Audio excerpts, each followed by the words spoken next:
સંતાનના વિવાહ થાય ને એટલે પિતા જરા જુદા અધ્યાયમાં પ્રવેશ કરતા હોય છે. પોતાના ઘરમાં પુત્રવધુ જુએ ને એટલે પિતાને થાય કે હવે મારે માયા સંકેલવાની છે. અને એવો જ વિચાર દશરથને આવ્યો. રાજા દશરથ જેના મનમાં છે કે હવે હું આ જવાબદારીમાંથી છૂટું. તમે જુઓ, ત્યાગ આપણી આ પરંપરામાં ત્યાગ કેટલો અદ્ભુત જોડાયેલો હતો. એટલે રાજાને થયું કે મેં જીવી લીધું જીવન મારું આખું. અને એમાં રામાયણ કહે છે કે 60,000 વર્ષ સુધી રાજા દશરથે રાજ કર્યું હતું. એટલે તમને થાય કે આ બધાના આયુષ્ય કેટલા? હવે તો 55 આપણે ટિકિટ ફાટી જાય છે આપણી, પણ આ તો 60,000 વર્ષ રાજાએ રાજ ભોગવ્યો. અને ત્યાગની પરંપરા, જેમ ગીતામાં ત્યાગની આખી અલગ વાત કૃષ્ણએ કરી છે, તો રાજા દશરથને થયું છે કે હવે મારે ત્યાગ કરવો છે, હવે આ માયા છોડવી છે, જવાબદારી છોડવી છે.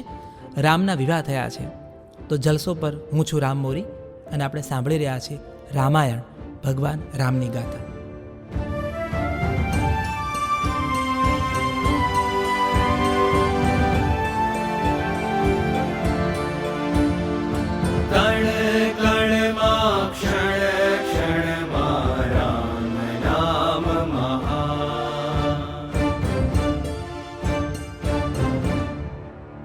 રામને કેમ દશરથ રાજા તરીકે જોઈ રહ્યા છે, યુવરાજ તરીકેના કારણો તમે જુઓ ને તો એમાં સૌથી મોટું કારણ આ છે કે વિશ્વામિત્ર સાથે યજ્ઞની રક્ષા કરવા માટે રામ અને લક્ષ્મણ ગયા. તાડકાને મારી તેને સુબાહુને હટાવ્યા, યજ્ઞની રક્ષા કરી. ત્યારે આર્યાવર્તને રામના પ્રતાપનો પરિચય થયો. આ એ રામ જે હજી તો વસિષ્ઠના આશ્રમમાં રમતા હતા, એટલે ધનુષ્ય પર બાણથી કેરીઓ પાડી હતી, પણ અસુરને માર્યા ત્યારે ખબર પડી કે ના, આપણો દીકરો ખરેખર પ્રતાપી છે. પછી એ રામે જ્યારે અહલ્યાને સન્માન આપ્યું ત્યારે રામનો એક નારી ગૌરવ, નારી સન્માનનો નવો પરિચય આર્યાવર્તને થયો. એટલે દશરથ મનમાં ટીક કરતા જાય છે કે પરાક્રમી તો છે જ, પણ એનામાં વિનય પણ છે. શિવ ધનુષનો ભંગ કર્યો, ફરી એને આખી એની પોતાનો વીરતાનો પરિચય આપ્યો. પણ પરશુરામને શાંત કર્યા, ત્યાં રામનો ડિસિઝન પાવર, કે નિર્ણય શક્તિ કેવી છે રામમાં, કે એને પરશુરામ સાથે બાયો ન ચડાવી કે આવો આપણે બંને મેદાનમાં લડી પડીએ. એને પરશુરામને સાંભળ્યા, જાણ્યા અને પોતાના પરાક્રમનો પરિચય આપ્યો. એટલે રામની નિર્ણય શક્તિનો પણ અહીંયા દશરથને પરિચય થયો. એટલે દશરથને થાય છે કે અયોધ્યાને રામથી ઉત્તમ રાજા બીજો મળી ન શકે. એટલે દશરથના એ અવસ્થામાં છે કે જ્યારે એને વિચાર્યું કે હું આ મિતભાષી રામ છે, જે પ્રજામાં પ્રિય છે અને મારો પ્રાણ પ્રિય છે, એને તિરસ્કાર તો કોઈનો કરતો જ નથી. રામ શબ્દની સુંદરતા એ છે કે રામ સ્વીકારનું નામ છે. રામ, મહાત્મા ગાંધીજી એવું કહેતા કે રામ શબ્દ બહુ વિશાળ છે અને રામ શબ્દમાં સૌનો સ્વીકાર છે. એટલે દશરથને થયું કે આનાથી ઉત્તમ રાજા અયોધ્યાને મળી ન શકે. એણે પોતાના કુળગુરુ વસિષ્ઠના કાને આ વાત નખી. સવારે રાજ દરબાર ભર્યો છે, મંત્રી સુમંત હાજર છે, વસિષ્ઠ છે, અને કહે છે કે હે દેવ, હે મંત્રીમંડળ, જુઓ રાજા છે પણ નિર્ણય પોતે નથી લેતો. વિદ્વાનોને પૂછે છે એકવાર કે આ મારા મનમાં વિચાર છે, તમારું શું માનવું છે? તમને યોગ્ય લાગે છે આખી વાત? આ મારા મનમાં છે. એટલે દશરથે મંત્રીઓને વાત કરી, કુળગુરુ વસિષ્ઠને વાત કરી, સૌએ એકી અવાજે આ વાતને વધાવી લીધી કે રામથી ઉત્તમ રાજા બીજો હોઈ ન શકે. તો દશરથ કહે છે કે તો આ મારો વિચાર તમે વધાવી લીધો, તો ગુરુદેવ આગળ હવે મને જ્ઞાન આપો, વાત આપો કે આગળ કઈ રીતે આ વાતને વધાવી છે, શું કરવું છે. હવે એક બહુ મજાની વાત વાલ્મીકી લખી છે કે રામના વિવાહ થયા, દશરથ રાજાએ 4 પુત્રોને પરણાવ્યા. એ સાથે કઈ દેશથી ભરતના મામા આવ્યા છે, અને ભરતના મામાએ પોતાની સાથે પોતાના ભાણેજને લઈ જવાનું નક્કી કર્યું છે કે હું મારા ભાણેજને લઈ જાઉં. એટલે કઈ દેશમાં પોતાના મામા સાથે ભરત અને શત્રુઘ્ન મોસાળમાં ગયા છે. અહીંયા છે ને મને જરા દશરથનું જરા જુદા પ્રકારનું પાત્ર પરિચય થાય છે. અને આપણા વાલ્મીકી ઋષિ અને તુલસીદાસે છે ને જરાય જજ નથી કર્યા કોઈને. એને ખાલી પોતાની રીતે મૂકી, હું એક પાત્ર મૂકું છું, હે ભાવક, હે વાચક, તું તારી દ્રષ્ટિએ આ પાત્રને ન્યાય આપજે. તો જ્યારે કથા એવું કહે છે કે કૈકેયીના પુત્ર ભરતને ગાદી મળશે, એવું દશરથ વચન આપી ચૂક્યા હતા કૈકેયીના વિવાહ પૂર્વે કૈકેયીના માતા પિતાને. આવું આપણે ત્યાં વર્ણન છે. એનો અર્થ એવો થયો કે ભાઈ કોઈ આમાં વાદ વિવાદ છે જ નહીં, કોઈ સંવાદ જ નથી, ભરતને ગાદી મળશે. કારણ કે કૈકેયીને પરણવા માટે દશરથ આવું વરદાન આપી ચૂક્યા છે, આવું વચન આપી ચૂક્યા છે, એવું આપણા પુરાણો અને લોકકથા કહે છે. એટલે જ્યારે ભરત ગયો મોસાળ, એ જ સમયે દશરથને વિચાર આવે છે કે હવે રામનો રાજ્યાભિષેક કરી લો. એટલે અહીંયા જરા એક જે પુત્ર પ્રેમ ને પુત્ર મોહની વચ્ચેની ભેદરેખા છે ને દશરથ સેજ ચૂક્યા છે. અને જ્યારે જ્યારે માણસ વચન ચૂકે છે ને, જ્યારે જ્યારે માણસ વિવેક ચૂકે છે ને, ત્યારે ત્યારે એક મહાભારત થાય છે અને ત્યારે ત્યારે એક રામાયણ સર્જાય છે. તો ભરતની ગેરહાજરીમાં દશરથને વિચાર આવવો અને એ નક્કી કરે છે કે રામનો તાત્કાલિક રાજ્યાભિષેક કરીએ. જુઓ, આમ આઈડિયલી તો ડિઝાઇન એવી હોવી જોઈએ કે ભરતની હાજરીમાં રામનો રાજ્યાભિષેક થવો જોઈએ. તો વશિષ્ઠ મુનિએ કીધું રાજા દશરથને કે મહારાજ, આજ્ઞા આપી દો મંત્રીમંડળને, આપણે આયોજન કરીએ. અને પછી કહે છે કે હવે આ રાજ્યાભિષેક માટે કઈ કઈ સામગ્રીઓ જોશે. તો અહીંયા વશિષ્ઠ સૂચના આપે છે, આજ્ઞા આપે છે. શું છે આજ્ઞા? હે મંત્રીગણ, સોનાના 5 રત્નો, પૂજા માટેના દ્રવ્યો, શ્વેત પુષ્પોની માળા, ડાંગર, ઘી, મધ, અહત.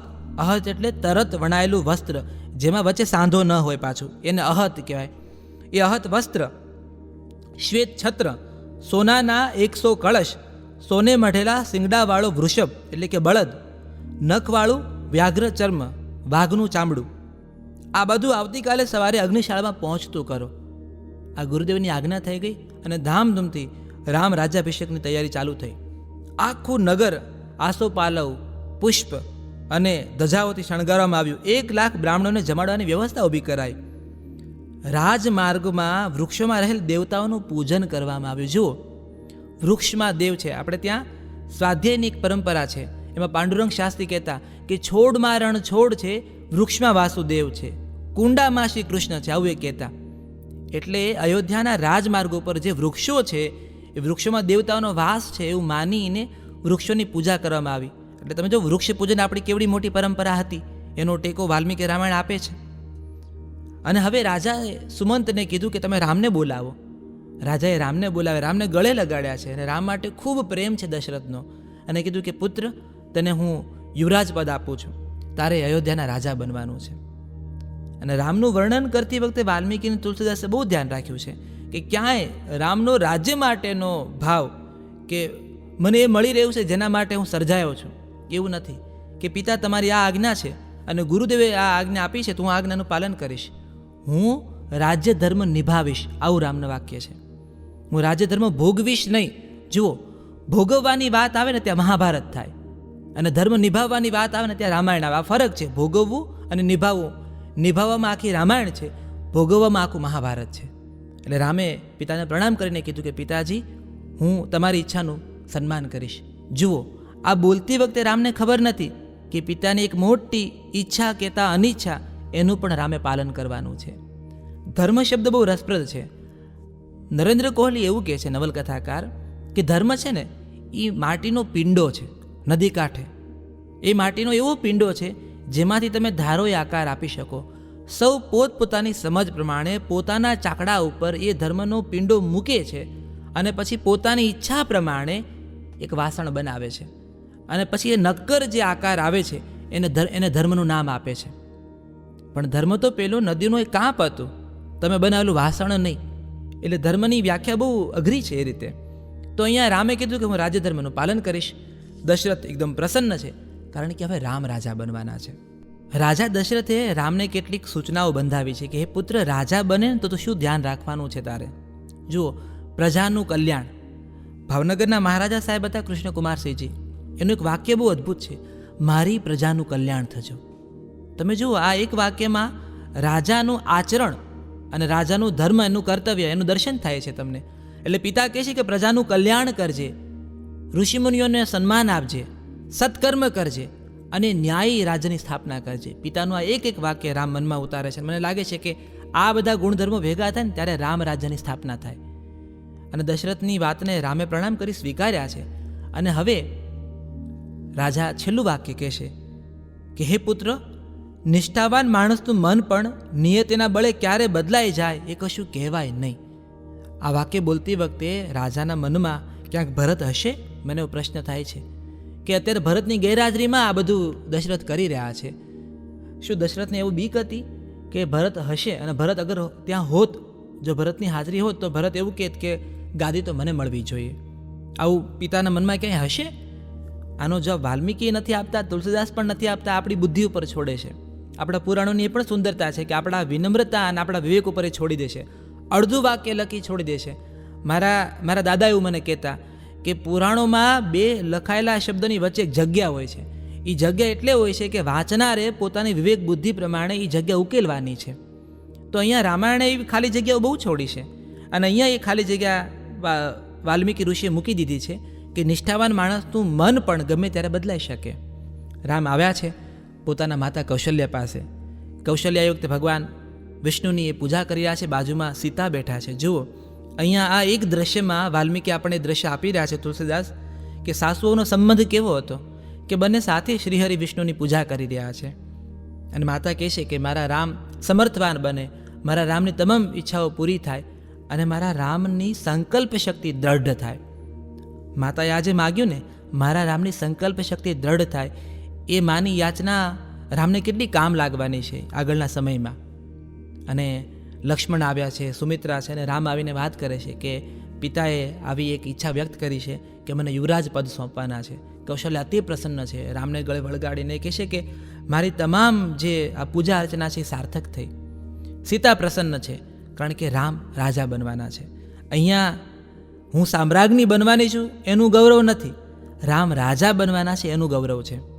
હું સામ્રાજ્ઞી બનવાની છું એનું ગૌરવ દ્રૌપદીને હતું, સીતાને નહોતું.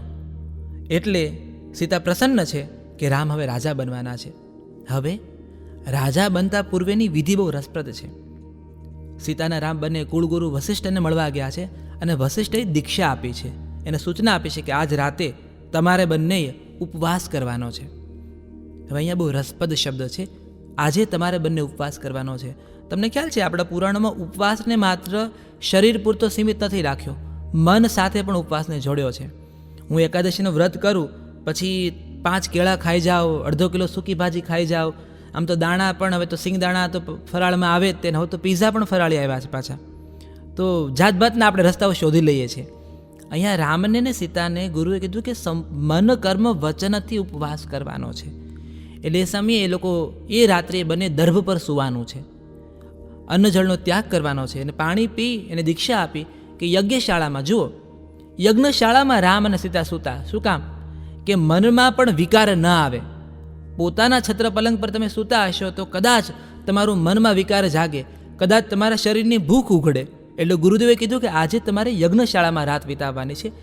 દર્ભ, એ દર્ભ પર સૂવાનું છે, ફળ પણ નથી ખાવાના. રામ સીતાએ સ્નાન કર્યું, ગુરુની આજ્ઞાનું પાલન કર્યું. મને થાય કે રાજા તરીકેની જવાબદારી આપતા પહેલાં આ કયા પ્રકારનું તમારું જુઓ કસોટી છે તમારી. અને સીતાને રામ એ કસોટીમાં પારંગત નીવડ્યા છે. એને સ્નાન કર્યું, યજ્ઞશાળામાં દર્ભ પર બેઠા છે અને કુળદેવતાઓનું સ્મરણ કરી રહ્યા છે. આખી અયોધ્યા આનંદ મંગલ છે, કારણ કે કાલે રામ રાજ્યની સ્થાપના થવાની છે. રામ જેના રાજા બનવાના હોય એ નગરીનો હરખ તો રામ આએંગે તો દીપક જલાએંગે, આપણે બધાએ દિવાળીમાં ખૂબ ગાયું. પણ રામ આएंगे તો દીપક જલાएंगे, अब રામ રાજા બનેંગે તો ક્યાં ક્યાં કરેંગે. આવી ભાવના અત્યારે અયોધ્યાના મનમાં છે. આનંદ મંગલ છે, નૃત્યો ચાલે છે, કીર્તનો ગવાઈ રહ્યા છે, શણગારી છે આખી અયોધ્યા. લોકોએ ઘરની બહાર રંગોળી કરી છે, દીવાઓ પ્રગટાવ્યા છે, ચારે બાજુ જાત ભાતના પકવાન બની રહ્યા છે. એની સોડમથી અયોધ્યાનું આકાશ પકવાનોની સોડમથી મગમગી રહ્યું છે. અને સારા કામમાં 100 વિઘ્ન, અને અયોધ્યામાં 100 વિઘ્નનું એક નામ છે મંથરા. એક દાસી મહેલના ઝરોકે બેઠી બેઠી અયોધ્યાના આખા આનંદ મંગલને જોઈ રહી છે. અને દાસી, જો મંથરા છે ને, હું માનું છું વ્યક્તિ નથી, મંથરા એક વિચારનું પ્રતિનિધિત્વ છે, રૂપક છે. એ મંથરા આ મંગળને જોઈ રહી છે અને એના મનમાં એક અમંગળ વિચાર જન્મ્યો છે. જ્યાં જ્યાં ગામ છે ત્યાં ઉકરડો છે, એવું આપણા વડવાઓ કહેતા. તો અયોધ્યા આટલી પવિત્ર છે, આટલી ઉત્તમ છે, એની વચ્ચે પણ મંથરાનું સ્થાન હતું. તો આપણા રામાયણના રચયિતાઓ કહેશે કે મંથરા તો હશે જ, પણ મંથરાઓ સાથે ડીલ કેવી રીતે કરવી એ પણ તમારી વિનમ્રતા અને તમારા વિવેક ઉપર આધાર રાખે છે. મંથરાએ નક્કી કર્યું કે આ અયોધ્યાનું આખું જે મંગળ છે, આ જે ઉત્સાહ છે, એ ઉત્સાહ રામ તરફી છે. અને મંથરા દાસી હતી કૈકેયીની. કૈકેયી દેશમાંથી આની સાથે આવી હતી, કૈકેયીની સાથે. આપણે ત્યાં પરંપરા હતી ને કે રાણીઓ સાથે દાસીઓ આવતી. અને ધાત્રી હતી, દૂધ પાઈને મોટા કરે એને ધાત્રી કહેવાતી. તો કૈકેયીને મોટી થતાં એણે જોયેલી. એ ધાત્રી જેણે કૈકેયીને તો મોટી કરી પણ ભરતને પણ મોટો કર્યો, એટલે પોતાનો મા તરીકેનો અધિકાર એ ભરત ઉપર જોતી હતી. એણે જોયું કે જો રામ રાજા બને તો શું થાય. આપણે માનીએ કે રામ રાજા બને તો ન્યાયની સ્થાપના થાય, સમૃદ્ધિ આવે અને ચોતરફ આનંદ થાય. પણ મંથરાનો વિચાર એવો નહોતો. મંથરાની અનુભૂતિ જરા જુદી હતી કે જો રામ રાજા બને તો દાસ બને ભરત અને દાસી બને કૈકેયી. તો શું કરી શકાય એના માટે જે મંથરા વાણી, આપણે તે શબ્દ છે ને કે મંથરા વાણી ને કૈકેયી કાન, આપણે ત્યાં હવે એક નામ પડી ગયું છે. એ મંથરા વાણી હવે શું કરવાની છે અને કઈ રીતે અયોધ્યાના રંગમાં ભંગ પડ્યો અને એ ભંગ અને જે એ રંગ રેડાયો, રંગ રોળાયો, આમ તો રેડાયો કરતાં રંગ રોળાયો, એ રોળાયેલા રંગે કેવા કેવા કાળા આકારો અયોધ્યાની સુખના કેનવાસ ઉપર ઊભા કર્યા છે, એની વાત આપણે આગળના અંકમાં કરીશું. રામાયણ એવું કહેવાય છે કે આદર્શ જીવન, આદર્શ સંસાર, આદર્શ ઘર અને આદર્શ રાજ્ય, એના તમામ લક્ષણો જો તમારે ક્યાંય જોવા હોય તો એનો જવાબ રામાયણ છે. રામાયણ છે એ વ્યક્તિ અને વિચારના બે કિનારા પર વહેતી એક એવી નદી છે જેના જળમાં ત્યાગ છે. અને ત્યાગ શબ્દ બહુ મોટો છે. આ ત્યાગ શબ્દ હું બોલું એટલે આખી આખી રામાયણ ને મહાભારત આવી જાય છે, કૃષ્ણ ને રામ આવી જાય છે. સ્વીકાર શબ્દ છે ને, આપણને લાગે કે ત્યાગનું વિરુદ્ધાર્થી શબ્દ કયો, વિરોધાભાસ, તો આપણને લાગે સ્વીકાર. પણ મજા એ છે આપણા પુરાણોની કે સ્વીકાર શબ્દમાં પણ આપોઆપ ત્યાગ આવી તો જાય જ છે. તમે કોઈ વાતનો સ્વીકાર કરો છો કે આ હું સ્વીકારી લઉં છું, એની સાથે ત્યાગ જોડાય છે. હવે મારે જે વાત કરવી છે એ ત્યાગની વાત છે, સ્વીકારની વાત છે. રામ જે સ્વીકારશે એમાં દશરથનો ત્યાગ છે, અને દશરથનો ત્યાગ છે એમાં રામનો નહીં સમગ્ર સંસારનો સ્વીકાર છે. તો રામાયણની એ મહત્તા છે કે તમે કોઈ પણ ખૂણેથી, કોઈ પણ છેડેથી પ્રવેશ કરો ત્યાં રામનું એક સરીખું સ્વરૂપ તમને જોવા મળશે, જેને ન સુખ છે, ન દુઃખ છે, ન પીડા છે, ન પ્રેમ છે. એક ભાવથી રામ સૌને જોઈ રહ્યા છે અને ભાવનું નામ છે ધર્મ. આગળના એપિસોડમાં આપણે જાણ્યું કે આખી અયોધ્યા રામ રાજ્યાભિષેકના ઘેનમાં છે, મદમાં છે, ઉત્સાહ છે, શેરીઓ શણગારી છે, નર નારી સુંદર વસ્ત્રાભૂષણોમાં સજ્જ છે અને સૌ કોઈના આંખોમાં એક સ્વપ્ન, એક દ્રશ્ય જોવા માટે તલપાપડ છે કે અયોધ્યાના રાજ સિંહાસન પર રામલલ્લા બિરાજમાન થશે. અને રામને જોવા માટે અયોધ્યા નગરીની બહાર ભીડ લાગી છે. દેશ દેશાવરથી નર નારીઓ આવી રહ્યા છે. સૌએ પોતપોતાના પ્રાણીઓને શણગાર્યા છે, વૃષભ અને ગાયોને શણગાર્યા છે. આંગણામાં તુલસી ક્યારે દીવા કર્યા છે, ઘીના દીવા. જો આ દીવાનું અજવાળું છેક આપણે દિવાળી સુધી આગળ આવવાનું છે. આ દીવાનું અજવાળું રામના નગરમાં દ્વિરાગમન સાથે પણ જોડાયેલું છે. એટલે આખી અયોધ્યા અત્યારે અજવાળામાં છે, કારણ કે રામ છે ને અજવાળું છે.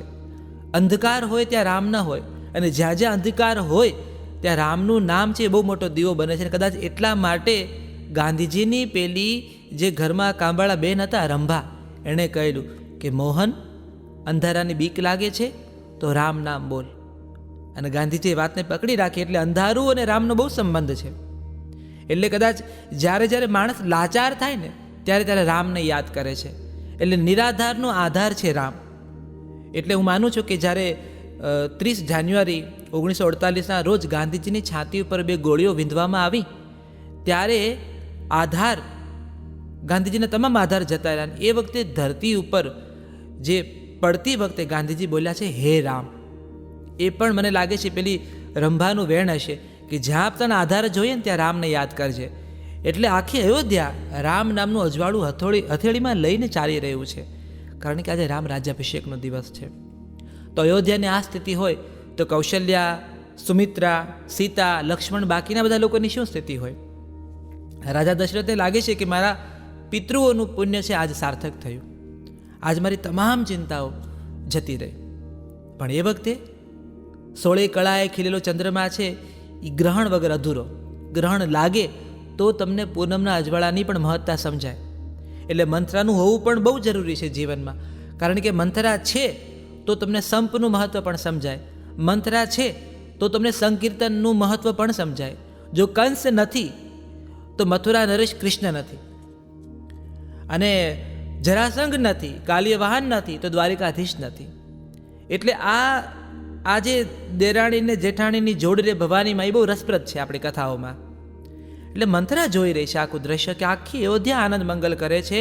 મારે કંઈ કરવું પડશે, હું ધાત્રી છું, દૂધ માતા છું, ધાવ માતા છું, મારે ભરત માટે કંઈક કરવું પડશે, મારે મૂર્ખ કઈ માટે કંઈક કરવું પડશે. એ તો મને ખબર નહીં શું કરી રહી હશે. આનંદ મંગલમાં એણે એકવાર રામની ધાત્રી સામે આવતી દાસીને ઊભી રાખી. 1 મિનિટ ઊભી રહે, આ 16 શણગાર સજીને તું જાય છે શું? પેલી ધાત્રીએ પ્રસન્ન થઈને કીધું કે મંથરા, તમને નથી ખબર આવતીકાલ સવારે રામનો રાજ્યાભિષેક થવાનો છે? એટલે મંથરા મનોમન બોલી કે બરાબર છે, જે મેં સાંભળ્યું હતું એ ખોટું નહોતું. ઉતાવળા પગે મંથરા પહોંચી છે કૈકેયીના ભવનમાં. ત્રણેય રાણીઓના સ્વતંત્ર ભવનને કૈકેયી દશરથની અત્યંત પ્રિય રાણી હતી. અચ્છા, આપણા પુરાણોની કથાઓને માનીએ તો કૈકેયી પાછી યોદ્ધા પણ હતી, એનામાં શસ્ત્રકળા હતી. અને મૂળશંકરભાઈને એ બધાએ તો કૈકેયીને બહુ વિદુષી નારી તરીકે બતાવી છે. નાનાભાઈ લોકો કહે છે, નાનાભાઈ ભટ્ટ, કે કૈકેયી એટલી વિદુષી નારી હતી કે સમગ્ર આર્યાવર્ત ઉપર નજર રહેતી એની. એને ખબર હતી કે દક્ષિણમાં દ્રવિડોની પાછળ રાવણ લાગ્યો છે અને રાવણ ધીમે ધીમે ઉપર આવવાનો છે. ગુજરાતી નવલકથામાં એક આવી કૈકેયી પણ છે જેણે યુક્તિપૂર્વક રામનો રાજ્યાભિષેક ટાળ્યો છે. મેં કહ્યું સાહિત્યની મજા છે, બારણાઓ ખોલી રાખે છે પુરાણોની કથાઓના. મંથરા આવી કૈકેયીની પાસે ને કૈકેયી તો આરામ કરી છત્ર પલંગ ઉપર સોઈ રહી છે. જગાડી ઊંઘમાંથી કે તું ઊંઘમાં નહીં ઘેનમાં છે અને જાગ, કારણ કે આજે સૂઈશ તો તારું ભવિષ્ય સૂતું રહેશે, આજે નહીં જાગે તો તારું સૌભાગ્ય નહીં જાગે. કૈકેયી કહે છે કે મંથરા કેમ આવી રીતે ઉખાણાની જેમ વાતો કરે છે? કે વાત શું છે? તો કે રામનો રાજ્યાભિષેક થઈ રહ્યો છે. કૈકેયી આનંદ મંગલમાં, મારો રામ રાજ્યાભિષેક, મારો રામ રાજા બનવાનો છે. જો આ કૈકેયીને તમે નથી ઓળખતા. વાલ્મીકી અને તુલસીદાસની આ કૈકેયીથી તમે અજાણ છો. એટલે તમારી સામે કૈકેયી છે ટેલિવિઝનની વેમ્પ છે, પણ આ કમોલિકા નથી, આ કૈકેયી છે. આની વાત જુદી છે, કારણ કે રાજકન્યા છે, વિદુષી નારી છે, રાજપત્ની છે અને ભરત જેવા સદભાવી પુરુષની માતા છે. એટલે કૈકેયી આનંદ મંગલમાં આવી કે રામનો રાજ્યાભિષેક થઈ રહ્યો છે. વાહ, આ તે મને ઉત્તમ સમાચાર આપ્યા છે. એવું કહી કૈકેયી તાત્કાલિક ગળામાંથી સુવર્ણહાર મંથરાના હાથમાં મૂક્યો. આ મારો ઉપહાર છે દાસી, તું અતિ પ્રસન્ન, તે મને બહુ પ્રસન્ન કરી છે, મંગળ સમાચાર આપ્યા છે. પેલી મંથરાએ હારનો ઘા કર્યો અને કીધું છે કે મૂર્ખ છે તું, મૂઢ છે. હવે અહીંયા થાય કે પેલી રાજરાણી હતી અને રાજરાણીને કોઈ એમ કેમ કહી શકે મૂઢ છે, મૂર્ખ છે? પણ મંથરા એટલે કહી શકે કારણ કે ધાત્રી હતી, ધાવ માતા હતી. એણે કદાચ કૈકેયીને પણ મોટી કરી છે ત્યાં કૈકેયી દેશમાં, અને એ જ ભાવ તેને ભરતને મોટો કર્યો છે. એટલે અબાધિત અધિકાર છે મંથરાનો કૈકેયીના ભવનમાં આ રીતે વિધાઉટ પરમિશન એન્ટર થવાનો. બાકી તમે કહો મહારાણી કૈકેયીને કે મંથરા તમને મળવા માગે છે, એ ડિઝાઇન એણે પણ ફોલો કરવી પડે, પણ આ મંથરા છે. તમે જુઓ, કુકર્મ છે ને, ખરાબ વાણી છે ને, અધર્મ છે ને, અને દુર્ગતિ છે કે દુર્સંગતિ છે, એને પરમિશનની જરૂર નથી પડતી, સિદ્ધિ આવી જાય છે. સારા વિચારોને આવવા માટે તમારે તપ કરવું પડે છે, સાધુ પુરુષનો સંગ કરવો પડે છે, સારા માહોલમાં બેસવું પડે છે, પવિત્ર વાણી સાંભળવી પડે છે, ત્યારે સદવિચારો તમારી પાસે આવે છે. પણ દુર્વિચારોને મંજૂરી નથી જોઈતી, એ તરત આવી જાય છે. એટલે ખરાબ વિચાર આટલી ઝડપથી ગાંડા બાવળની જેમ આપણા મનમાં ખરાબ વિચારો ઉગે છે. અને સદવિચારો છે ને એને વડની જેમ ઉછેરવા પડે છે, બહુ સાચવવા પડે છે, નાગરવેલના પાનની જેમ પંપાળવા પડે છે. એટલે વિધાઉટ પરમિશન મંથરા આવી ગઈ છે ને કહે છે કૈકેયી, તું મને ઉપહાર આપે છે, તું મને ઉપહાર આપી રહી છે, પણ જીવન તને ઉપહાર નહીં આપે. જીવન તને દાસીત્વ, દાસી બનવાનું દુઃખ આપશે. આજે હું તારી દાસી છું, તું ટેવ પાડ, મારી પાસે શીખ, હું તને ટિપ્સ આપું, કારણ કે તારે દાસી બહુ જલ્દી બનવાનું છે કૌશલ્યાની. હવે જુઓ, અહીંયા કૈકેયીના ભવા સંકોચાયા કે તું કહેવા શું માગે છે?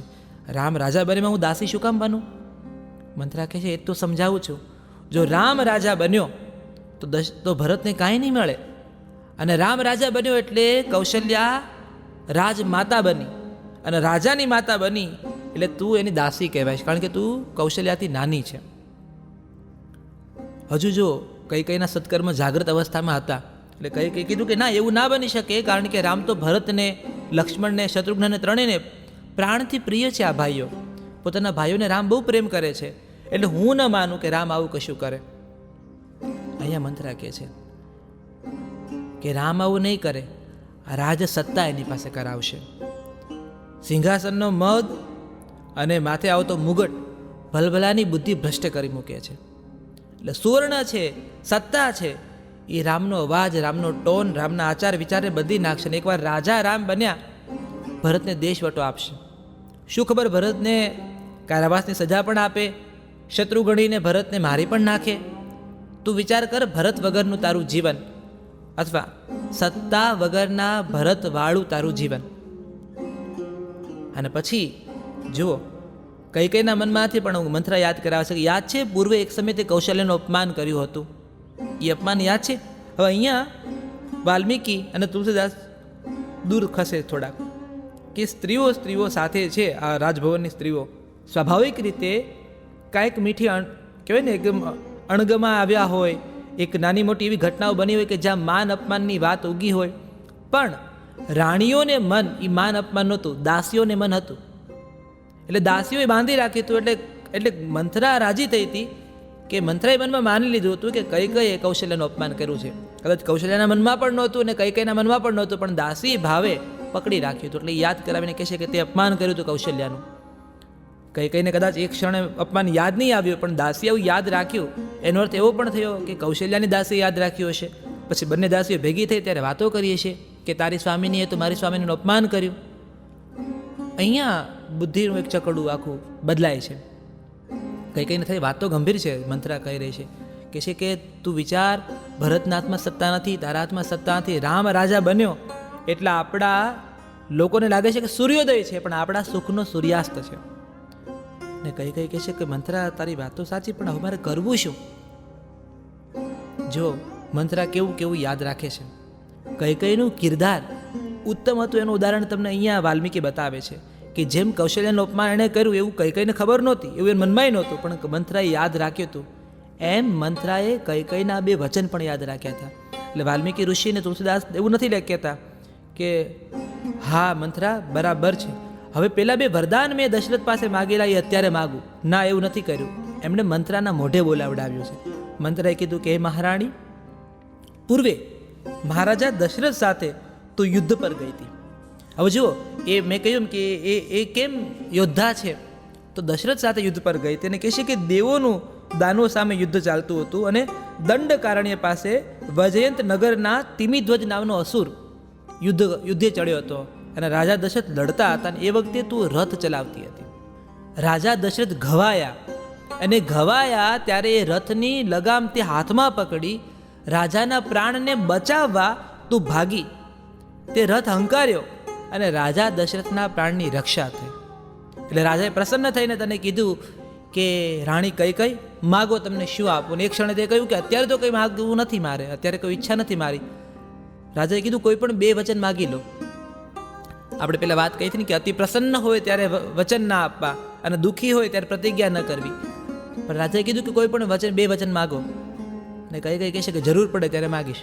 હવે અહીંયા મજા લોકકથાની છે. લોકકથામાં તો એવું પણ છે કે રાજા દશરથના રથનું પૈડું જે છે એ પૈડામાંથી જે પેલું ખીલો હોય બરાબર એ ભાંગી ગયો, એટલે પૈડું બહાર નીકળતું હતું. આ લોકકથા કહે છે. એ વખતે કૈકેયી પોતાની આંગળી રથના પૈડામાં રાખી અને કૈકેયીની આંગળીના આધારે રથનું પૈડું ફરતું રહ્યું. પૈડું બચ્યું, દશરથે યુદ્ધ કર્યું અને દશરથ યુદ્ધ જીત્યા. જ્યારે દશરથને ખબર પડી કે પોતાની આંગળી આડી રાખીને કૈકેયીએ રથને બચાવ્યો, ત્યારે કીધું કે માગો કૈકેયી, તમને શું આપું. આ લોકકથા કહે છે.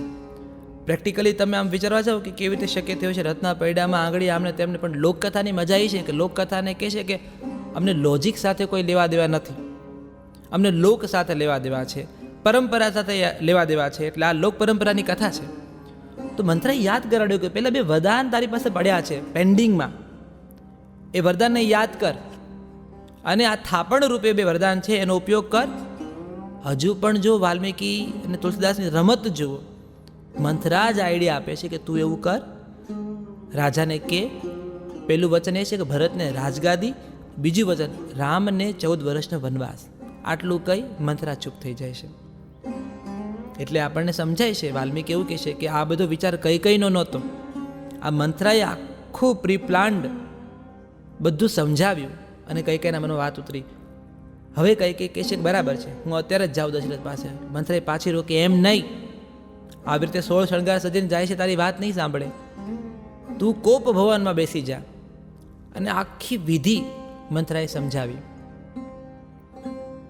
મંથરાએ એ વાત પણ કરી કે રાજા દશરથના મનમાં પાપ હતું.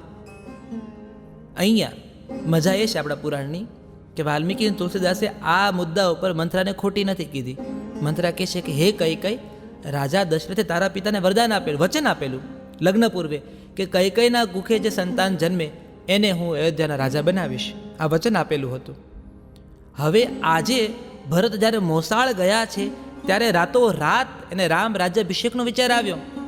એનો અર્થ કે દશરથના મનમાં પાપ છે, એટલે હે રાણી કૈકેયી, ભરત નિષ્કંટક રાજ કરી શકે એટલા માટે રામને 14 વર્ષના વનવાસમાં મોકલી દે. ને કઈ આખી વાત. એટલે હવે આ મુદ્દા ઉપર જુઓ તમે, એમને દશરથને ગુનેગાર ઠેરવી દીધા. અહીંયા રાજા દશરથ પ્રસન્ન છે.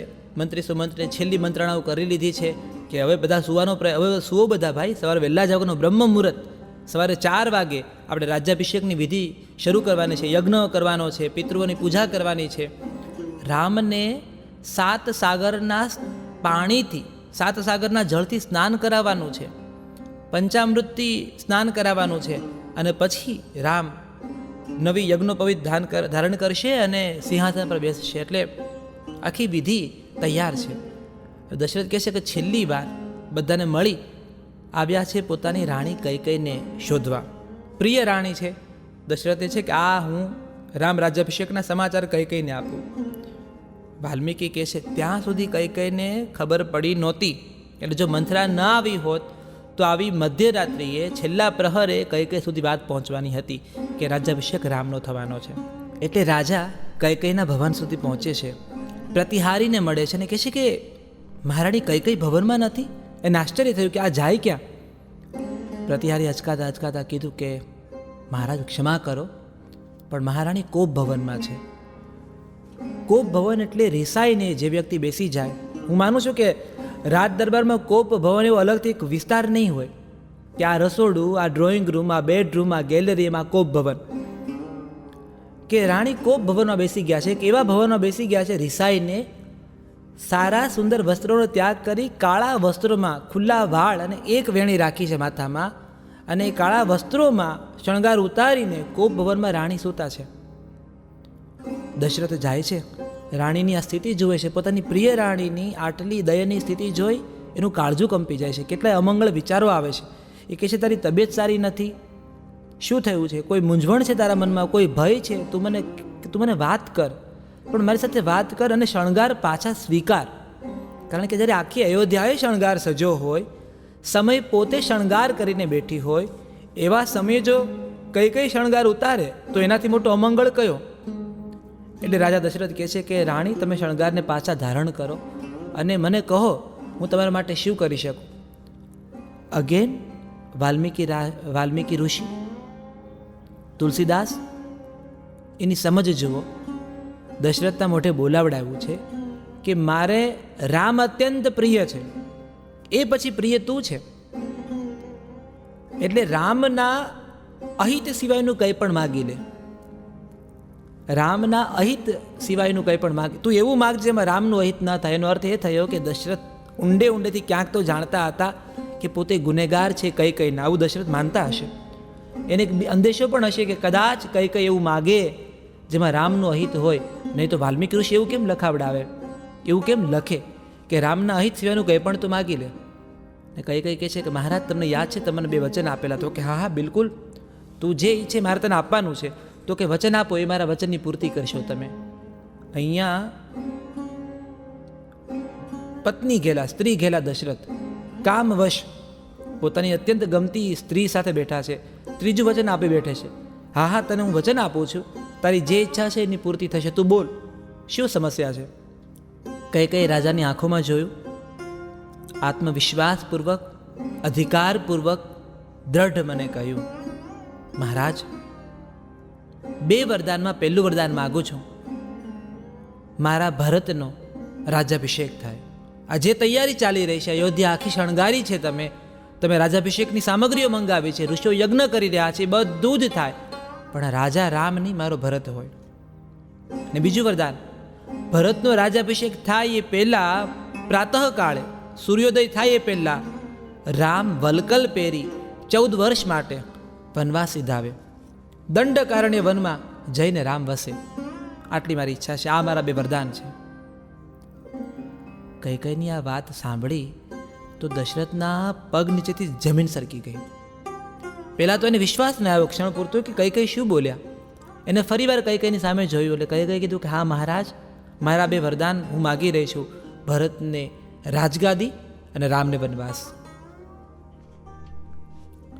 એટલે આપણા દશરથની જે સ્થિતિ છે એ સ્થિતિને આપણા લોકજીવનમાં, લોકગીતોમાં કહે છે ને, ભજનમાં કહે છે કે કૈકેયી તારો ભરતરી એ ભલે ને ગાદીએ બેસે રે વનનો દે મારા રામને રે હોજી. એ કૈકેયી તારો ભરતરી એ ભલે ને ગાદીએ બેસે રે વનનો દે મારા હે રામને રે હોજી. કે છે એ ભજનમાં તો કહેશે કે તો બીજે અયોધ્યા આકાશથી ઉતારું, મારો પ્રાણ ત્યાગી તારા ચરણને પખાડું, વન ન દે મારા રામને. પણ કૈકેયી કીધું કે મહારાજ, રઘુકુલ રીત સદા ચલી આઈ, પ્રાણ જાય પર વચન ન જાય. કે તમે રઘુકુળના રાજા છો, મહારાજા દશરથ, તમે જો તમારા વચનની રક્ષા નહીં કરો, તમે રાજા છો, હજી તો રાજ્યાભિષેક બીજાનો થયો નથી, અને એક રાજા જો વચનનું પાલન નહીં કરે તો પ્રજા પાસે, આ રઘુકુળ પાસે હું અપેક્ષા રાખું. રાજા દશરથ મૂર્છિત થયા છે, બેભાન થઈ ગયા છે, ધરતી ઉપર ઢળી પડ્યા છે. પ્રાતઃકાળ થયો, અયોધ્યાના રાજમાર્ગની બહાર લોકો સમાતા નથી. આજે અમારા રામ લલ્લા, અમારા રામ રાજા રામ બનવાના છે.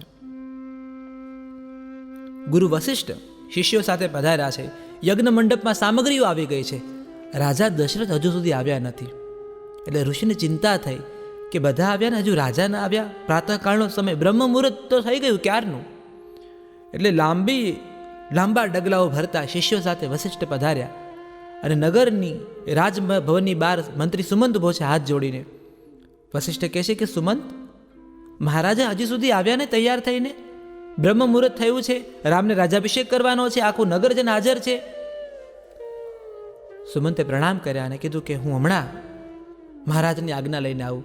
સુમંત અંદર જાય છે અને જુએ છે અયોધ્યાના રાજા દશરથ મૂર્છિત થઈને જમીન ઉપર પડ્યા છે. આંખોમાંથી આંસુ ટપકી રહ્યા છે, લાંબા શ્વાસ ભરી રહ્યા છે અને એક જ શબ્દ બોલે છે, રામ રામ રામ. અને કૈકેયી નિર્લેપ આંખો સાથે અપલક નજરે દશરથને તાકી રહી છે. નિર્મોહી, કોઈ જ મોહ નથી, કોઈ ભાવ નથી, અને અપલક નજરે અયોધ્યાના વર્તમાનને કૈકેયી જોઈ રહી છે. સુમંતે હાથ જોડીને કીધું કે મહારાજનો જય થાઓ. મહારાજા, કુળગુરુ વશિષ્ઠ આવ્યા છે, તમારી પ્રતીક્ષા કરે છે.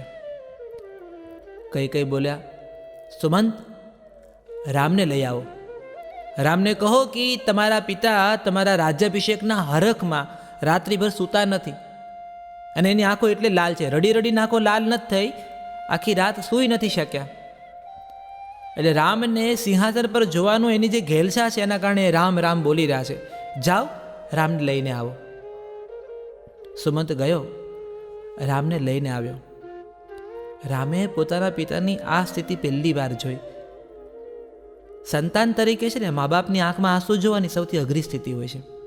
તમે બધું જોઈ શકો જીવનમાં, પણ તમારા માતા પિતાને રડતા ન જોઈ શકો.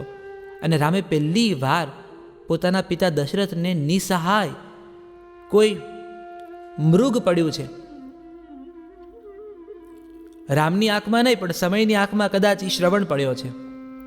સમયની આંખમાં પેલો શ્રવણ છે જે પોતાના અંધ મા બાપને કાવડમાં તીર્થયાત્રા કરાવવા નીકળ્યો છે અને પાણી ભરવા ગયો છે. પોતાના માતા પિતાને તરસ લાગી છે અને મૃગિયા રમવા આવેલા દશરથે શબ્દવેધી બાણથી એને લાગ્યું કે પેલું પાણી ઘડો ભરાઈ રહ્યું છે, બુડબુડ અવાજમાં એને લાગ્યું કોઈ હરણ પાણી પી રહ્યું છે. એને શબ્દવેધી બાણ માર્યું અને શ્રવણની છાતી ઉપર એ બાણ વાગ્યું. દશરથને ખબર પડે છે કે આ તો એક માનવ છે, એની ક્ષમા યાચના કરે છે. અને પેલું શ્રવણ કહે છે કે મારા મા બાપને પાણી પાવો, બીજું કશું મારે જોઈતું નથી. રાજા દશરથ ગુનેગારની જેમ પાણી ભરેલું મટકું લઈ શ્રવણના માતા પિતા પાસે જાય છે.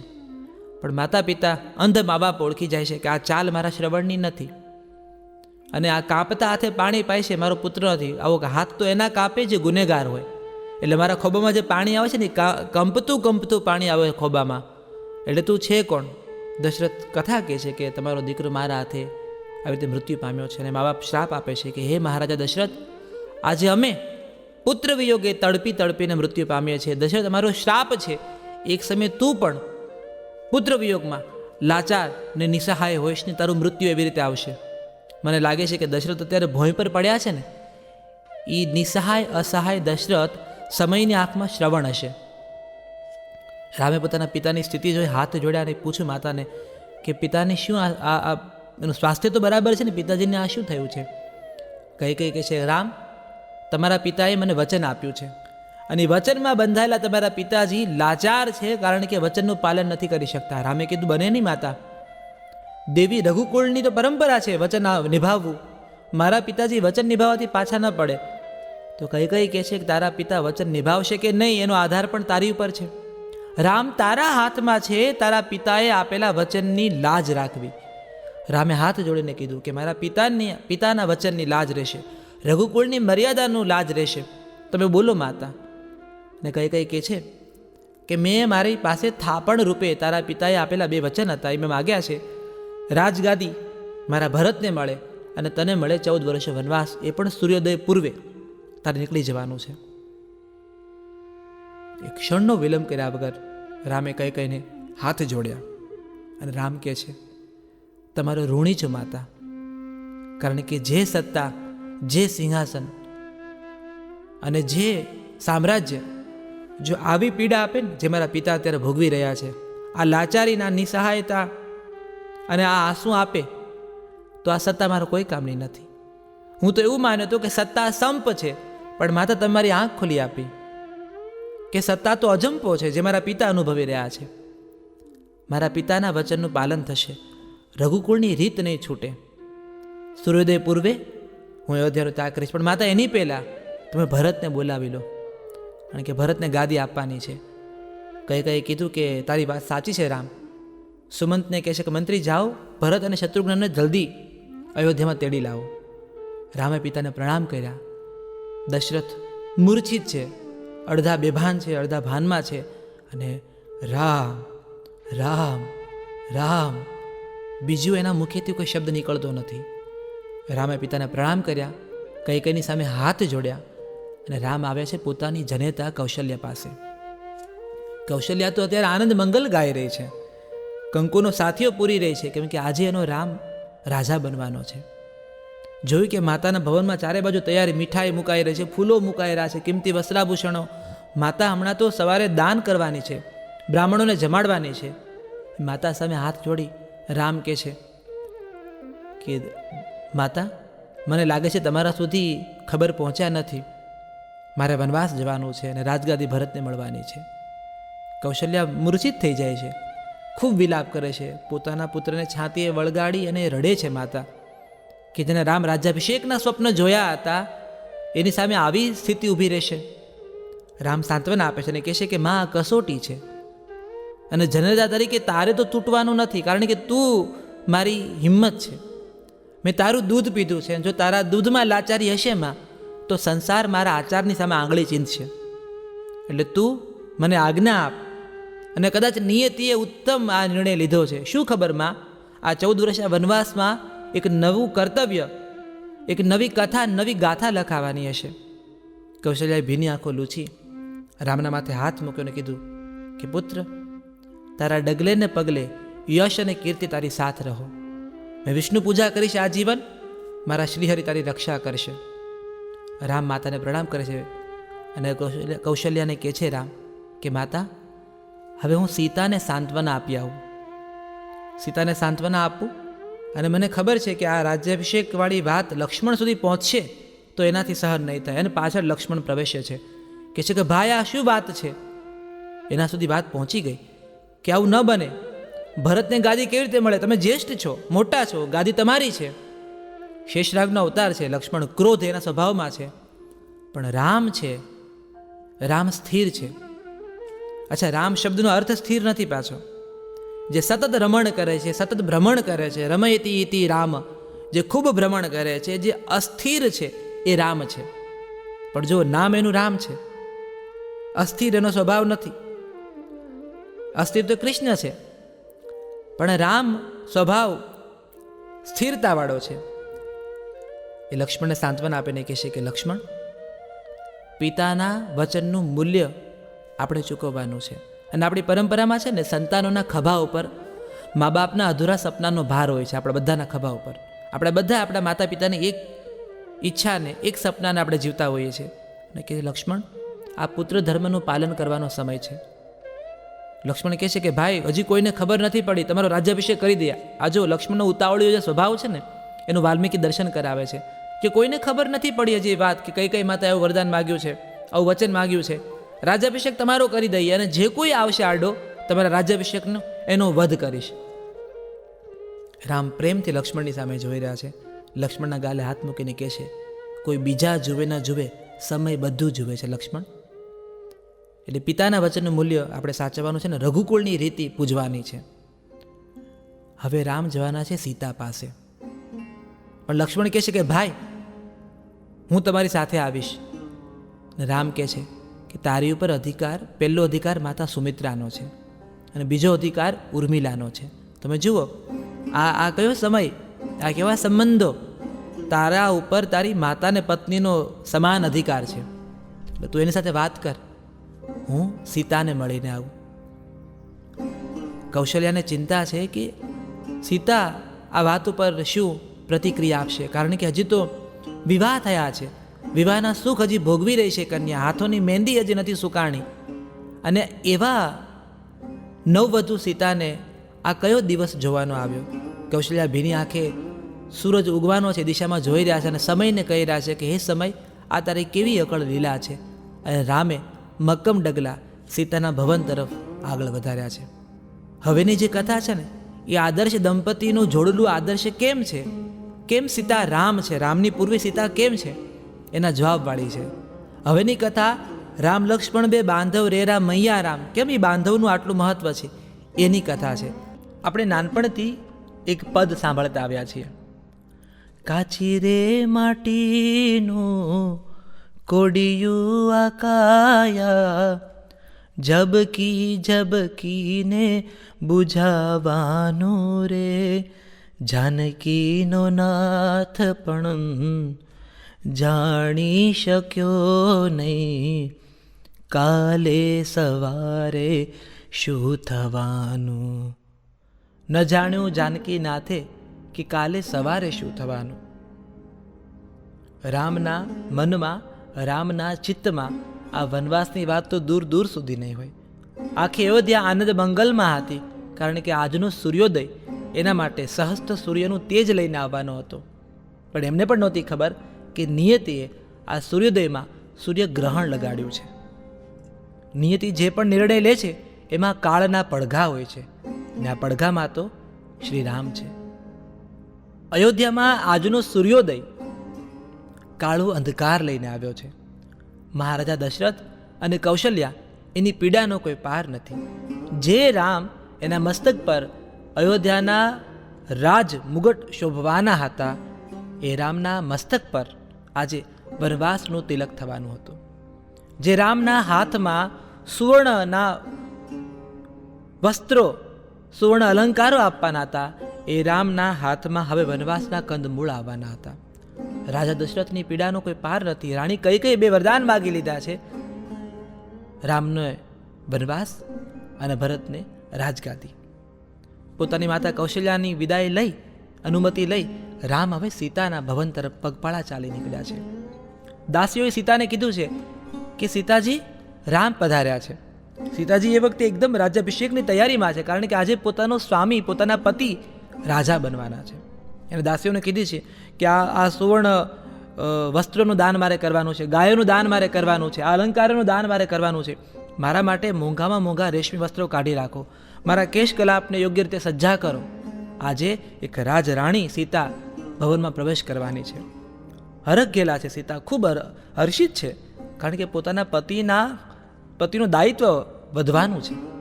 એ વખતે એને રામને આવતા જોયા. સીતા એકદમ ઉતાવળા પગે રામનું સ્વાગત કરવા માટે નીકળ્યા. રામ એની સામે ચાલ્યા આવે છે અને સીતાને નવાઈ લાગી કે જેનો રાજ્યાભિષેક થવાનો છે એની માથે તો શ્વેત છત્ર હોવું જોઈએ, શ્વેત ચંદ્ર ઢોળાવા જોઈએ, અને રાજ્યાભિષેક થવાનો છે એની આસપાસ ભાટ ચારણો તો છંદબદ્ધ કવિતા ગાવા જોઈએ, સ્તુતિ કરતા હોવા જોઈએ. એની સાથે 4 અશ્વ જોડેલો સુવર્ણ રથ હોવો જોઈએ, શત્રુંજય નામનો ગજરાજ છે કળશ ઢોળતો હોવો જોઈએ, ચારે બાજુ મંગળ ગીતો ગવાતા હોવા જોઈએ. પણ અહીંયા તો રામ ઉઘાડા પગે ધીમે ધીમે સીતા પાસે આવી રહ્યા છે. સીતાની આંખમાં આંસુ ભરાયા, કારણ કે ક્યાંક કશાક અમંગળનો અંદેશો સીતાને આવી ગયો છે. રામ સીતાની પાસે આવ્યા, સીતાના ખભે હાથ મૂક્યો અને કહ્યું કે હે સીતા, માતા કૈકેયીએ 2 વરદાન માગ્યા છે. મારે 14 વર્ષનો વનવાસ છે, ભરતને રાજગાદી છે, પિતા વચનબદ્ધ છે અને પુત્રનું કર્તવ્ય છે પિતાના વચનનું, પિતાની આજ્ઞાનું પાલન કરવું. માટે હું વનમાં જઈ રહ્યો છું. એ સીતા, હું તમને તમારો ધર્મ સમજાવી રહ્યો છું. મારા માતા પિતાનું ધ્યાન રાખજો, એમની સેવા કરજો, મારા નાના ભાઈઓનું ધ્યાન રાખજો, તમારી નાની બહેનો એને સાચવજો. અયોધ્યાની પ્રજાને સાંત્વનાની, પ્રેમની જરૂર છે, સ્નેહની જરૂર છે. અયોધ્યામાં રહી તમે સ્નેહ વરસાવજો. સીતાની આંખમાં ક્રોધ, અસહાયતા, પીડા, તિરસ્કાર અને ફરિયાદ એક સાથે છલકાયા. એને રામને કીધું કે તમે એવું માની કેમ લીધું કે તમે પગપાળા વનમાં ફરશો અને હું અયોધ્યાના રાજસુખ ભોગવીશ? તમે કંદમૂળ ખાશો અને 32 ભાતના પકવાન જમીશ? તમે વલકલો પહેરશો વનમાં અને રેશમી વસ્ત્રો ઓઢીશ? હે રામ, વિવાહના સપ્તવેદીમાં મેં તમને વચન આપ્યું છે. 3 ફેરામાં તમે આગળ હતા, પણ એ ન ભૂલો કે 4થા ફેરામાં હું આગળ હતી. મેં કહ્યું તું અર્ધાંગીની છું, અર્ધું અંગ આપણે એકબીજાને દીધું છે. જો સુખમાં મારી ભાગીદારી હોય તો દુઃખમાં ભાગીદારી કેમ નહીં? આ આપત્તિના આ કઠોર સમયમાં હું તમારી સાથે રહીશ. મને ખબર છે કે વનનું જીવન બહુ સરળ નહીં હોય, પણ સિદ્ધા નામના એક બ્રાહ્મણે મને આવી આગાહી કરી હતી, હું જનકપુરમાં હતી ત્યારે, કે હે સીતા, તમારા ભાગ્યમાં વનવાસ લખાયો છે. એક ક્ષણે આ વાત તમે હસી કાઢી હતી, પણ મને લાગે છે કે બ્રાહ્મણની આ ભવિષ્યવાણી સાચી થતી. પણ હે શ્રી રામ, સુખ અને દુઃખમાં હું તમારી સાથે રહીશ. તમારી સહધર્મચારિણી છું, તમારી સાથે ચાલીશ. 7 પગલાં સાથે ચાલો તો સાથી થઈ જાઓ. હું તો આજીવન તમારી સાથે રહેવાની છું. એવું તમે કેમ માન્યું કે હું અયોધ્યામાં રહીશ? રામની આંખમાં પણ થોડા અહોભાવના આંસુ છે. સીતાના ખભે હાથ મૂકી રામે કીધું કે હે સીતા, તમે તો તમારા માતા પિતાનું કુળ ઉજાળ્યું છે, પણ તમને ખ્યાલ છે ને કે વન એ સંકટોનું સામ્રાજ્ય છે. સીતા કહે છે કે રામ, તમે સાથે છો એટલે મને કોઈ ભય નથી. જો રામ નામ પોતાનામાં અભય છે. ગાંધીજીને રંભા યાદ આવે છે ને, કે ગાંધીજીને ડર લાગે છે ને રંભા કહે છે કે રામ નામનો જાપ કરજે એટલે ડર જતો રહેશે. સીતા કહે છે રામ નામ પોતે અભય છે અને મારી સાથે રામ છે, પછી મને કોનો ભય? હું તમારી સાથે ચાલીશ. દરેક સંકટમાં, દરેક આપત્તિમાં આપણે જોડે રહીશું. રામ પ્રસન્ન થયા છે. લક્ષ્મણ ઊભા છે, આખી વાત સાંભળી રહ્યા છે. લક્ષ્મણ કહે છે કે ભાઈ, હું પણ તમારી સાથે આવીશ. અહીંયા રામ લક્ષ્મણને કહે છે, આ બહુ જ સમજવા જેવી વાત છે કે હે લક્ષ્મણ, તારા ઉપર માત્ર તારો અધિકાર નથી. માતા સુમિત્રા તો તને વિદાય આપી જ દેશે, કારણ કે માતા સુમિત્રા ઈચ્છે છે અને એવું માને છે કે તું તારા મોટા ભાઈને પિતા તુલ્ય ગણે છે, તો મોટા ભાઈની સેવા કર. પણ હે લક્ષ્મણ, હવે તું પરિણીત છે, તારા વિવાહ થઈ ચૂક્યા છે, તારી ઉપર ઉર્મિલાનો પણ અધિકાર છે. જુઓ, આ રામાયણની આ વાત કેટલી અદ્ભુત છે કે કોઈ પણ નિર્ણયમાં તમારી સહધર્મચારણી, તમારી પત્નીને જાણ હોવી જરૂરી છે, કારણ કે વિવાહ પછી એનો અધિકાર છે. માટે હે લક્ષ્મણ, તું ઉર્મિલાની અનુમતિ લઈ આવ, આવું રામ કહે છે. અહીંથી લક્ષ્મણ ઉર્મિલા પાસે જાય છે. એક પ્રસંગ એવો છે કે ઉર્મિલા પોતે ચિત્રકાર છે, લોક રામાયણની વાત છે. એ સવારથી ગઈ સવારથી, એટલે કે છેલ્લા 12-13 કલાકથી કે 24 કલાકથી રામ રાજ્યાભિષેકનું ચિત્ર બનાવી રહ્યા છે. આખું ચિત્ર તૈયાર છે. અંતમાં ઉર્મિલા બાજોટ ઉપર ઊંચા થઈ રામ રાજ્યાભિષેકનું તિલક રામના કપાળ પર કરી રહ્યા છે. તિલકનો લાલ રંગ એના અંગૂઠા ઉપર છે અને ચિત્રને આમ રાજ્યાભિષેકનું તિલક કરવા જાય છે કે લક્ષ્મણ આવ્યા છે. ઉર્મિલાના એક હાથમાં રંગોની આખી છાપ ભરેલી છે, એમાં રંગો છે બધા. લક્ષ્મણે જેવું નામ કીધું કે ઉર્મિલા, અને ઉર્મિલા કારણ કે એકાંતમાં ચિત્ર બનાવી રહ્યા હતા, પોતાના આમ રામ રાજ્યાભિષેકના કહેવાય ને આખા એક પ્રભાવમાં હતા. અચાનક નામ આવ્યું કે ઉર્મિલા ઝબકી ગયા. એ ઝબકી ગયા એટલે હાથમાં જે રંગોની થાળી હતી એ ઉછળી, અને થાળીમાં જેટલા રંગો હતા એ બધા પેલા રામ રાજ્યાભિષેકના ચિત્ર ઉપર, ને બધા રંગો નીતર્યા. એ કાળા, વાદળી, ગુલાબી, સફેદ, શ્વેત, એ બધા રંગો નીતર્યા. રામ રાજ્યાભિષેકનું ચિત્ર બગડી ગયું એટલે ઉર્મિલા ધ્રુસકે ને ધ્રુસકે રડી પડ્યા. લક્ષ્મણ આવે છે, કહે છે કે ઉર્મિલા, એને મનમાં થયું કે ઉર્મિલાને ખબર પડી ગઈ કે હું વનવાસની વાત કરવા આવ્યો છું. લક્ષ્મણ આવીને ઉર્મિલાને સાંત્વના આપે છે, પૂછે છે કે ઉર્મિલા શું થયું, કેમ તમે વિલાપ કરો છો? રડતા રડતા ઉર્મિલા કહે છે કે સ્વામી, મારું રામ રાજ્યાભિષેકનું ચિત્ર ડોળાઈ ગયું, ખરડાઈ ગયું, ચિત્ર બરબાદ થયું મારું. લક્ષ્મણ ચિત્ર સામે જોઈને કહે છે કે ઉર્મિલા, તમે સાચા છો. સમયે રામ રાજ્યાભિષેકનું આખું ચિત્ર જ બદલી કાઢ્યું છે. હવે રામ રાજ્યાભિષેક નથી થઈ રહ્યો. અને ઉર્મિલા એકીટશે લક્ષ્મણને જોઈ રહ્યા છે. લક્ષ્મણ કહે છે કે તમારી અનુમતિ લેવા આવ્યો છું. હું મોટા ભાઈની સાથે બનવા જવા માગું છું. હું ભાઈ ભાભીની સેવા કરીશ. પણ ઉર્મિલા, મારા મનમાં એવો અંદેશો છે, કદાચ તમે મને રોકો તો. તમે જુઓ, આ દેશની નારી જુઓ, તમે આપણે સીતાના ગુણગાન કરીએ છીએ, પણ ઉર્મિલા એક મુઠ્ઠી પણ ઊંચેરા છે, જરાય એને હેઠી પાટલી ઉપર નથી. ઉર્મિલા કહે છે કે સ્વામી, તમને એવું કેમ લાગ્યું? હું તમારા કર્તવ્યમાં તમને રોકીશ. હું તમારી શક્તિ છું, તમારી નબળાઈ નહીં. તમે સુખીથી વનમાં સીધા હો અને તમે નિશ્ચિંત રહેજો. હું માતા કૈકેયી, કૌશલ્ય અને સુમિત્રા ત્રણેયની સેવા કરીશ. હું માંડવીને શુદ્ધ કીર્તિની પણ સેવા કરીશ, એમને પ્રેમ કરીશ. અયોધ્યાના રાજભવનમાં હું મારા કર્તવ્યનું નિર્વાહન કરીશ. તમને જરા પણ એવું દુઃખ નહીં લાગવા દો. એ સ્વામી, તમે મારી ચિંતા ન કરશો વનમાં કે ઉર્મિલાના મનમાં કેવા ભાવ હશે, ઉર્મિલાને એકલતા હશે. હું સેવા ધર્મ કરીશ, કથા પારાયણ કરીશ, વડીલો સાથે રહીશ અને મારી એકલતાને હું જીવી જઈશ. લક્ષ્મણ હાથ જોડીને કહે છે કે ઉર્મિલા, તમે ધન્ય છો. લોકરામાયણનો એક બીજો પ્રસંગ છે કે ઉર્મિલાએ કહ્યું કે સ્વામી, જાઓ તો છો, પણ મારા હાથની ખીચડી જમતા જાઓ. તમને મારા હાથની બનાવેલી ખીચડી બહુ ભાવે છે. આ લોકરામાયણનો પ્રસંગ છે. ઉર્મિલા ચૂલો સળગાવવા ગયા. કથા એવું કહે છે કે ચૂલો સળગતા વાર લાગ્યો. જો આ પણ આમ સિમ્બોલિક છે આખી દાંપત્ય જીવનની, કે ચૂલો સળગતા વાર લાગી. ખીચડી તો બની ગઈ, પણ જ્યારે ખીચડી તૈયાર થઈ એ વાસણમાં લઈ ઉર્મિલા દોડતા બહાર આવ્યા, ત્યાં સુધીમાં લક્ષ્મણ જતા રહ્યા હતા. એ લક્ષ્મણ જતા રહ્યા, ઉર્મિલાના હાથમાં ઉંબર ઉપર ઊભા છે. અને દાસીએ કીધું કે લક્ષ્મણ તો ગયા વનમાં, અને ઉર્મિલાને આઘાત લાગ્યો. લોકકથા એવું કહે છે કે ઉંબર ઉપર એક પગે હાથમાં ખીચડીનો એ વાટકો લઈ 14 વર્ષ સુધી ઉર્મિલા ઊભા રહ્યા. એમની તપસ્યા હતી. કથા એવું કહે છે કે 14 વર્ષે લક્ષ્મણ વનમાંથી પાછા આવ્યા અને પેલી ખીચડી જ્યારે એના હાથમાં લીધી ત્યારે એટલી જ એ ખીચડી ગરમ ને તાજી હતી. તમને આમ કદાચ માન્યામાં ના આવે, પણ સિમ્બોલિક રીતે જુઓ ને તો એ તપસ્યા હતી. અને એ જે કટોરામાં ખીચડી હતી ને, એ ઉર્મિલાની તપસ્યાનું ફળ હતું કે એની તાજગી, એની પવિત્રતા જળવાઈ હતી. આ લોકરામાયણના બે અદ્ભુત પ્રસંગો ઉર્મિલા સાથે જોડાયેલા છે. અહીંયા લક્ષ્મણે રામની આજ્ઞા લીધી છે, ઉર્મિલાની આજ્ઞા લીધી છે, માતા સુમિત્રાને પ્રણામ કર્યા છે. હવે પોતાની સાથે વરુણદેવે આપેલા 2 ધનુષ લીધા છે, 2 અભેદ કવચ, 2 અક્ષય ભાથા અને સોનાના મૂઠવાળા 2 ખડક, 2 તલવારો સત્વરે લક્ષ્મણ લઈ આવ્યા છે. ત્રણેય જણા રામ, લક્ષ્મણ અને સીતા રાજા દશરથ પાસે આવ્યા છે.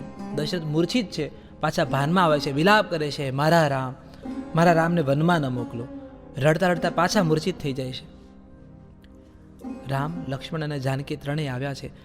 રાણી કૌશલ્યા, સુમિત્રા, સુમંત, શત્રુઘ્ન બધા લોકો દરબારમાં રામની સામે જોઈ રહ્યા છે. રામે પ્રણામ કર્યા અને કીધું કે પિતાજી, હું તમારી આજ્ઞા લેવા આવ્યો છું. અમે ત્રણેય હવે વનમાં જવા માટે પ્રયાણ કરીએ છીએ. રાજા દશરથે કીધું કે ચતુરંગીની સેના રામ સાથે મોકલું, થોડાક આભૂષણો મોકલું છું, સંપત્તિ મોકલું છું, રામને વનમાં તકલીફ ના પડે. કૈકેયીના આ વાતથી પણ વાંધો છે. એણે કીધું કે અરે, ઐશ્વર્ય અને ધન સંપત્તિ સાથે આપશો તો વનવાસ કોને કહેવાશે? જુઓ, અહીંયા પણ વાત છે કે કૈકેયીને એમ થયું કે આનાથી સમર્થવાન થશે, કાલ સવારે કોને ખબર કે પાછી આ ચતુરંગીની સેનાનો ઉપયોગ મારા ભરત ઉપર આક્રમણ કરવા માટે રામ કરે તો. એટલે કૈકેયીને એ પણ મંજૂર નહોતું કે આ સંપત્તિ રામ સાથે લઈ જાય. દશરથ એકદમ ક્રોધે ભરાયા. સુમંતે પણ કૈકેયીને થોડા ખખડાવ્યા કે મહારાણી, આ કેટલો સ્વાર્થ તમારો આટલી હદે મોટો થયો કે રામ સાથે જતી આ નાની સંપત્તિમાં પણ તમને વાંધો છે. રામે સુમંતને શાંત કર્યા. પિતાને પ્રણામ કરીને કીધું કે હે પિતાજી, હું જો વનવાસ સ્વીકારતો હોઉં, પેલા કે ને લોકકથામાં આપણે બોલતા હોઈએ છીએ કે હાથી ગયો પછી અંબાડીનું શું રોવું. એટલે રામ કહે છે કે હું વનવાસ જાઉં છું, ત્યાગ મારી સાથે જોડાયેલો છે, પણ પિતાજી હું સંપત્તિ લઈને જઈશ તો લોકો મારા ત્યાગની હાંસી ઉડાવશે. એ પિતાજી હું સંપૂર્ણ સમર્પિત કરું છું અયોધ્યાને, મારે કશું જોતું નથી. કઈ વલકલ મંગાવ્યા. વનમાં જવા માટે જે વલકલ, જે વનસ્પતિથી બનેલા, વૃક્ષોની છાલમાંથી બનેલા એ વલકલો રામ, લક્ષ્મણ અને સીતાને આપવામાં આવ્યા. રામે પહેરી લીધા, પણ સીતા મૂંઝાઈને ઊભા છે. કારણ કે આ વલકલ પહેરતા સીતાને આવડતું નથી. એની આંખમાં આંસુ ભરાય છે. એની સીતા કહે છે રામને કે હે સ્વામી, મને સમજાતું નથી, વન કન્યાઓ અને ઋષિપત્નીઓ આ કેવી રીતે પહેરતી હશે, કેવી રીતે ધારણ કરતી હશે. ગોસ્વામીજી લખે છે કે સીતાએ વલકલ પહેર્યું ગળામાં, એને પહેરતા ના આવડ્યું, એને ગળામાં સીધું ઉપર ધારણ કરી લીધું, અને પછી એની આંખમાં આંસુ છલકાયા. રામે સીતાની સામે જોયું, સીતાની મૂંઝવણ સમજ્યા. સીતાના વસ્ત્રોની ઉપર રામે એને યોગ્ય રીતે વલકલ પહેરાવી દીધું. અને રામે એવી રીતે વલકલ પહેરાવ્યું કે સીતાને યાદ રહી જાય કાયમ માટે કે આ વલકલ એમને, કારણ કે સીતાએ આગળ જતા અશોક વાટિકામાં એકલા બેસવાનું છે. રામે સીતાને વલકલ પહેરાવ્યો. સૌની આંખોમાં આંસુ છે. આ દ્રશ્ય કોઈના માટે સ્વીકાર્ય નથી. પ્રણામ કર્યા પિતાને, માતાને, સૌને, ગુરુજનોને. આજ્ઞા લઈ રામ, લક્ષ્મણ અને જાનકી અયોધ્યાના રાજમહેલની બહાર, અને બહાર પ્રજા આખી ઊભી છે. રામ કહે છે સુમંતને કે આ અયોધ્યાની પ્રજાને સમજાવવી પડશે. પ્રજા ફિટકાર વરસાવી રહી છે દશરથ ઉપર ને કૈકેયી ઉપર કે અમારા રામને વનવાસ, કારણ કે આખી અયોધ્યામાં વાયુ વેગે વાત ફેલાઈ ગઈ છે કે રામ રાજ્યાભિષેક નથી થયો, રામ તો વનમાં જઈ રહ્યા છે. વલકલો ધારણ કરી લીધા છે રામે, પણ જે સંપત્તિ જે સાથે ધારણ કર્યા હતા એ બધા ઋષિ વસિષ્ઠના પુત્ર સુયજ્ઞને આપ્યા છે. સીતાએ પોતાના અલંકારો સુયજ્ઞની પત્નીને આપ્યા છે. અને આ બધું અયોધ્યા જોઈ રહી છે, અયોધ્યા રડી રહી છે. રામે પ્રણામ કર્યો. અયોધ્યા વિલાપ કરી રહી છે. પોતાના રામ અયોધ્યાનો ત્યાગ કરી રહ્યા છે. રામ સમજાવે છે કે અયોધ્યાનો ત્યાગ નથી કરતો, હું તપ માટે, હું વધારે પરાક્રમી થવા માટે, નવા નવા ઋષિઓને મળવા માટે, વધારે શક્તિવાન થવા માટે વનમાં જઈ રહ્યો છું. અને આ મારું કર્તવ્ય પથ ઉપર છે. તમારો પ્રેમ, તમારી અનુમતિ મારી યાત્રાને સરળ બનાવશે. હે અયોધ્યાના નગરવાસીઓ, મને અનુમતિ આપો. પણ આ તો પ્રેમ છે, આટલી સરળતાથી સમજી કેમ જાય? સૌ કોઈ રામને કહેશે કે અમે પણ અયોધ્યાનો ત્યાગ કરીએ. અયોધ્યા તૈયાર થઈ, અયોધ્યાવાસીઓ તૈયાર થયા અયોધ્યા નગરીનો ત્યાગ કરવા માટે. અમને ભરત રાજા તરીકે સ્વીકાર્ય જ નથી. અમારો રાજા તો રામ હોઈ શકે, બીજું કોઈ નહીં. એટલે અમે પણ અયોધ્યા નગરીનો ત્યાગ કરીએ. જો પ્રજા જ નહીં રહે તો એ રાજનું અસ્તિત્વ શું? રામ કહે છે ભરત મારો ભાઈ છે, જ્ઞાની છે, પરાક્રમી છે, સમજદાર છે. રાજા તરીકે ભરત સર્વયોગ્ય છે. હે અયોધ્યાવાસીઓ, હું તમારી પાસે વિશ્વાસની એક દરખાસ્ત મૂકું છું. ભરતનું સુશાસન ચાલે એના માટેનો તમામ અનુકૂળ પ્રયત્ન કરજો. અયોધ્યામાં રહો, કારણ કે તમે અયોધ્યામાં નહીં રહો તો અયોધ્યામાં રાજ્ય કેવી રીતે ચાલશે? રઘુકુળની આ શોભા કેવી રીતે રહેશે? રામ સમજાવી અયોધ્યાને રોકે છે. તો પણ અયોધ્યાના કેટલાક વાસીઓ કહે છે કે અમે પણ વનમાં આવશું. રામ, લક્ષ્મણ, જાનકી રથમાં આરૂઢ થયા છે. વનમાં ઝૂંપડું બાંધવાનું, કુટીર, એના માટેનો કેટલોક સામાન પણ, એ પાવડા છે, કોદાળી છે, નાના બધા એ જે અસ્ત્રો છે, એ શસ્ત્રો તે સાથે લીધા છે. અને રામે, દશરથ પીડાથી પાછળ દોડી રહ્યા છે, પણ શક્તિહીન દશરથ ઢળી પડ્યા છે. રામ રામ, દશરથ કહે છે પૂર્વ ગયા જન્મે કયા પાપ કર્યા હશે? મેં વાછરડાઓ અને ગાયોથી છૂટા પાડ્યા હશે. મેં મૃગના બચ્ચાઓને મૃગણીથી જુદા પાડ્યા હશે. મેં નાના પક્ષીઓને પોતાની માતાથી જુદા પાડ્યા હશે. કે આ પાપ, આ પીડા હું ભોગવી રહ્યો છું. રાજા દશરથને વારંવાર શ્રવણ યાદ આવી રહ્યો છે. શ્રવણના માતા પિતાનો શ્રાપ યાદ આવી રહ્યો છે. અને પીડાથી દશરથની આંખમાં વધારે આંસુ છે. કઈ રાજાને સ્પર્શ કરવા ગઈ. રાજાએ કીધું કે તું મારો સ્પર્શ ના કરીશ પાપીણી. કઈનો ત્યાગ કર્યો છે. કૌશલ્ય અને સુમિત્રા રાજા દશરથને શાંત પાડી રહ્યા છે. રામે નગરની દ્વાર નીકળ્યા. અહીંયા લોકકથાની એક બીજી વાત પણ છે. મેં લોકકથામાં સાંભળ્યું છે કે રાજા દશરથ તો વિલાપ કરી રહ્યા છે. રામે અયોધ્યાના નગર દ્વારની બહાર નીકળીને કીધું કે હાથ જોડીને કીધું કે હે નર નારીઓ, તમે સૌ નગરમાં પાછા જાઓ. ઘણા લોકો બહાર આવી ગયા હતા, પણ આખી અયોધ્યા બહાર ન આવે એટલા માટે રામે હાથ જોડીને કહ્યું કે હે અયોધ્યાના નગરવાસીઓ, હું તમને વિનંતી કરું છું કે આપ મારી પ્રતીક્ષા કરજો, આપ બહાર રહો, આપ સીધા હો.